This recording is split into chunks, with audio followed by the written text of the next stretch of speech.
Atlas since he was 10 weeks old. He's now 11 and a half months old. Atlas got diagnosed with hip dysplasia probably around about 6 months old, and we were referred to Vsauce through our regular vet. There's a spectrum of hip dysplasia from very mild to very severe, and he actually falls in the very severe category. The owners had noticed that when he walked, his hips would sway and they could feel a click. What you should see is that this femoral head, the ball, should be sitting within the socket. It should overlap by 50%. So that socket should overlap this ball by 50%. In this case, you can see it's barely in the socket at all. There's maybe 5% of that hip joint in the socket.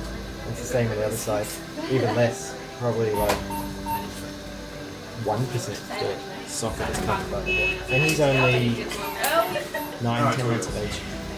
We need to have more than one. So that's hip dysplasia.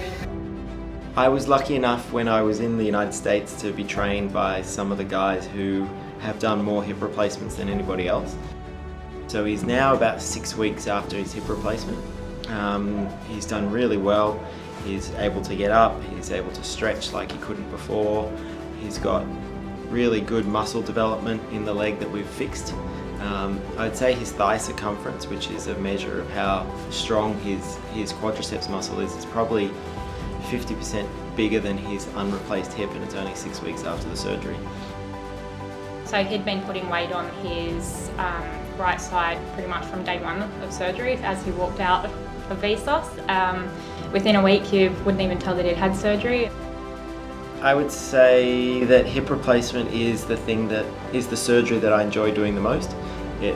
I love it for the fact that you can make a big difference very quickly. You can take a dog that's in pain and take it out of pain within days. From day one, they've just given you any information that you need. It's been amazing. Dr. Andrews on the phone if you need him, any concerns. I think I called up about 4 times within about 2 days of surgery, just with different questions, different concerns, anything that you didn't cover on the day. Everyone is happy to help you, give you all the information that you need, and it's been incredible. Alright, so no more x-rays required, but it's been a complete success.